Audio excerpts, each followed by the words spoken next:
Il ne suffit pas d'apprendre à l'homme une spécialité, car il devient ainsi une machine utilisable, mais non une personnalité.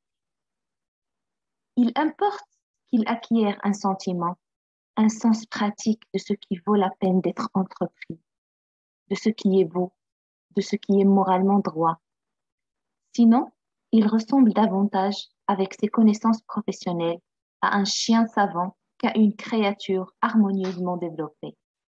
Il doit apprendre à comprendre les motivations des hommes, leurs chimères et leurs angoisses pour déterminer son rôle exact vis-à-vis des proches et de la communauté. Ces réflexions essentielles livrées à la jeune génération grâce au contact vivant avec les professeurs ne s'écrivent absolument pas dans les manuels.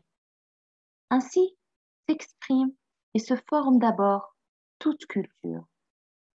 Quand je conseille ardemment les humanités, c'est cette culture vivante que je recommande, et non pas un savoir desséché, surtout en histoire et en philosophie. Les excès du système de compétition et de spécialisation prématurée sous le fallacieux prétexte d'efficacité assassinent l'esprit, interdisent toute vie culturelle et suppriment même les progrès dans les sciences d'avenir. Il importe enfin, pour la réalisation d'une parfaite éducation, de développer l'esprit critique dans l'intelligence du jeune homme. Or, la surcharge de l'esprit par le système de notes entrave et transforme nécessairement la recherche en superficialité et absence de culture.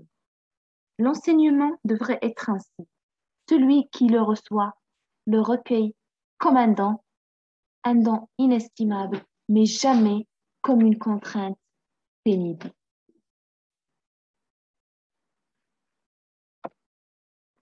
Je vous adresse mes salutations à vous, écoliers japonais, car j'ai des raisons particulières pour le faire. En effet, j'ai visité moi-même votre beau pays, ses villes, ses maisons, ses montagnes et forêts, et j'y ai vu les enfants japonais y découvrir l'amour de la patrie. J'ai toujours sur ma table un gros livre rempli de dessins coloriés par vous.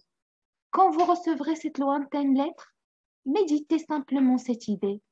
Notre époque permet à des hommes de différents pays la collaboration dans un esprit fraternel et compréhensif.